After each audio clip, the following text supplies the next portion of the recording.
बंजारन बहू। कमला एक बहुत स्वार्थी महिला है। उसने पैसों के लिए एक ऐसे इंसान से शादी की जो पहले से शादीशुदा और एक बच्चे का पिता भी था। कमला के पति को मरे हुए एक अरसा बीत गया है। अब वो अपने सौतेले बेटे वैभव के साथ रहती है। वैभव के दिल में अपनी माँ को लेकर इतना डर है कि वो अपनी माँ के सामने एक शब्द नहीं बोल पाता। उसकी माँ जो कहती है उसको सर झुकाकर वही मानना पड़ता है। वैभव, तुमने अभी तक घर का काम क्यों नहीं किया? तुमसे कितनी बार कहा है कि सूरज निकलने से पहले तुम घर की साफ सफाई पूरी कर दिया करो। वैभव कुछ नहीं बोलता, चुपचाप सर झुकाए अपनी माँ की बात सुनता रहता है।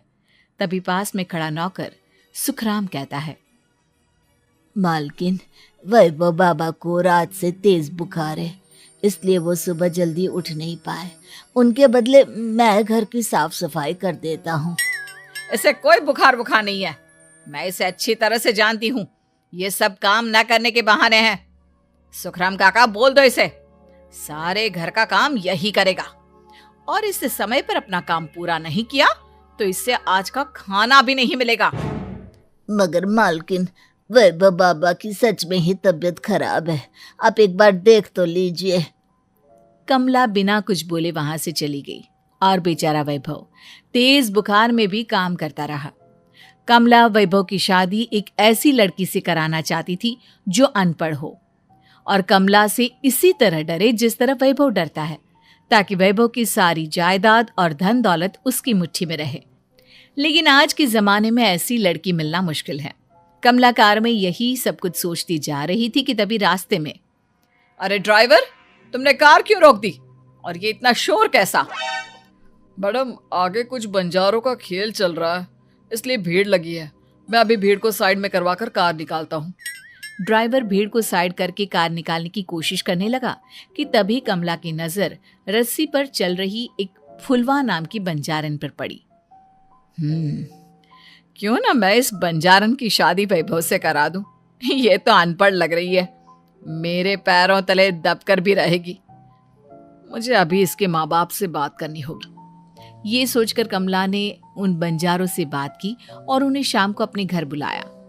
फुलवा के माता पिता वहां उसे लेकर आ गए। उन्होंने इतना आलीशान घर पहले कभी नहीं देखा था। अच्छा हुआ आप लोग आ गए।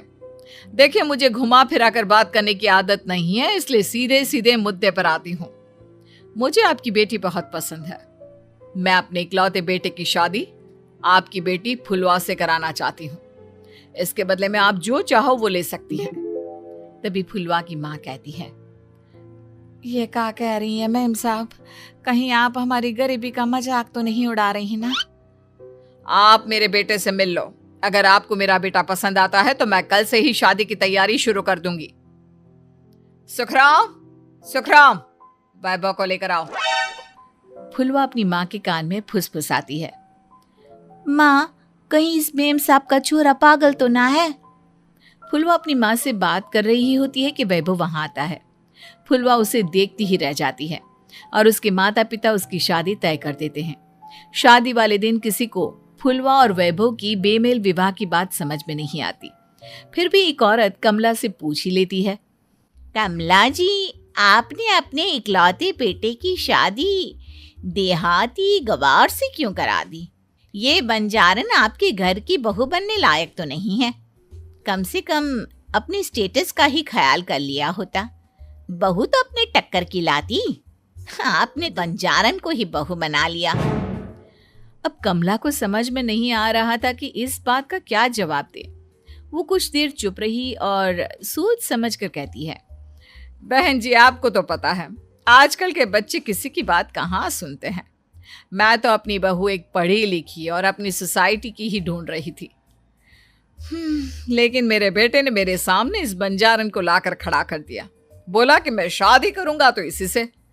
भला मैं क्या करती, मुझे अपने बेटे के सामने झुकना ही पड़ा। कमला की ये बातें सुखराम भी सुन रहा था। उसने ये सारी बातें वैभव को जाकर बता दी। काका, मैं तो फुलवा को जानता भी नहीं, फिर माँ मेरे बारे में झूठ क्यों कह रही है? अरे बेटा, तुम कितने भोले हो, तुम्हें कुछ भी नहीं पता। तुम्हारे पिता अपनी सारी संपत्ति तुम्हारे नाम करके गए हैं। तुम्हारी माँ नहीं चाहती कि यह संपत्ति तुम्हें मिले, इसलिए उन्होंने तुम्हारी अनपढ़ लड़की से शादी करवाई ताकि तुम्हारी तरह वो भी अपने हक के लिए आवाज ना उठा सके। सुखराम काका, मैं क्या करूं, आप ही बताओ। माँ के सामने आते ही मेरे हाथ पैर कांपने लगते हैं। मैं माँ को कुछ भी नहीं कह पाता। वे दोनों बात कर ही रहे थे कि अचानक कमला वहां आ गई। कमला को देखकर दोनों घबरा गए। तुम दोनों फिर कभी बातें कर लेना, अभी फेरों का समय हो गया है, चलो जल्दी आओ। इस तरह फुलवा और वैभव की शादी हो गई। अगले दिन कमला ने फुलवा को बुलाया और उसे नसीहत देने लगी। देख बंजारन, तुझे मैंने अपनी बहू बना तो लिया है, लेकिन तुझे इस घर में आँख कान मुंह बंद करके रहना होगा। घर का काम कर और अपने पति से मतलब रख, समझी? कमला का ऐसा रवैया फुलवा को बिल्कुल समझ में नहीं आया। उसने वैभव से इस बारे में बात की। सुनिए ना, माँ जी ने जिस तरह मुझसे बात की मुझे अच्छा नहीं लगा। शादी से पहले तो वो मुझसे बहुत अच्छे से बात कर रही थी, लेकिन शादी के बाद उन्हें क्या हो गया? तुम ज्यादा मत सोचो, जैसा माँ कहती है वैसा ही करो। ये कहकर वैभव वहां से चला गया। अगले दिन वैभव को घर के नौकरों की तरह काम करता देख फुलवा को बहुत हैरानी हुई। फुलवा ने इस बारे में सुखराम काका से बात की तो सुखराम काका ने फुलवा को सारी बात बता दी। अब फुलवा को समझ में आ गया कि उसकी सास ने एक बंजारन को बहू क्यों बनाया। एक दिन वैभव घर का काम कर रहा था, तभी उससे कांच की प्लेट टूट गई। किसने गिराई ये कांच की प्लेट? वैभव को वहां खड़ा देख कमला ने छड़ी से उसे मारना शुरू कर दिया। उसके पैर में कांच चुभ गया और खून बहने लगा, लेकिन फिर भी कमला उसे मारे जा रही थी। ये देखकर फुलवा ने कमला के हाथ से छड़ी छीन ली और तोड़कर फेंक दी। बंजारन, तेरी इतनी हिम्मत, तूने मेरे हाथ से छड़ी छीनी? कमला फुलवा को थप्पड़ मारने ही वाली थी कि फुलवा उसका हाथ पकड़ लेती है। ओ सस माँ, मैंने मॉम की गुड़िया ना समझ लियो। बंजारन हो बंजारन, ईंट का जवाब पत्थर से देना जानती हूँ। आज के बाद मेरे या वैभव जी के ऊपर हाथ उठाने की सोचियो भी ना, समझी ससु माँ? ये कहकर फुल वैभव को लेकर वहां से चली गई। उसने वैभव के पैर पर पट्टी बांधी, उसके आंसू पोंछे। वैभव ने पहली बार किसी के दिल में अपने लिए इतना प्यार महसूस किया। अब फुलवा वैभव का हर काम में हाथ बटाती, उसका बहुत ख्याल रखती। इस तरह दोनों बहुत ज्यादा नजदीक आ गए। वहीं दूसरी ओर कमला सारी जायदाद अपने नाम करने की साजिश करने लगी। और एक दिन, वैभव, वैभव, जल्दी बाहर आओ। कमला की आवाज सुनकर वैभव और फुलवा अपने कमरे से बाहर आ गए। जी माँ, आपने बुलाया? ये ले, इन कागजों पर साइन कर दे। वैभव कागजों पर साइन करने ही वाला था कि फुलवा वैभव के हाथ से पेन छीनकर कहती है, ना वैभव जी, आप इस पर हस्ताक्षर नहीं करेंगे। आओ बंजारन, मैं तुझसे बात नहीं कर रही। ये बात मेरे और मेरे बेटे के बीच की है। चुपचाप पेन दे दे, नहीं तो तेरी खाल उधेड़ लूंगी। ससु माँ, बंजारन की खाल इतनी भी ढीली ना होवे कि कोई भी उधेड़ लेवे। जो यकीन ना आता हो तो देख ले उतार के। और हाँ, बंजारन जरूर हूँ पर अनपढ़ ना हूँ। मन्ने भी पता है कि किसी भी कागज पर साइन करने से पहले उसे अच्छी तरह पढ़ लेवे हैं। पेन देती है या नहीं? ये क्या कमला फुलवा को मारने आई तो फुलवा ने कमला को धक्का दे दिया और वो नीचे गिर गई। कमला डरकर वहां से भाग गई। अब फुलवा ने वो कागज उठाए और वैभव के साथ सीधा वकील के पास चली गई।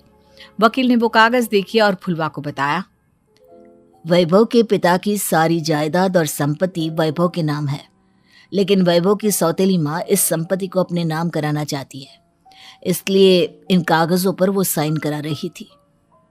तो अब हमें क्या करना चाहिए वकील साहब?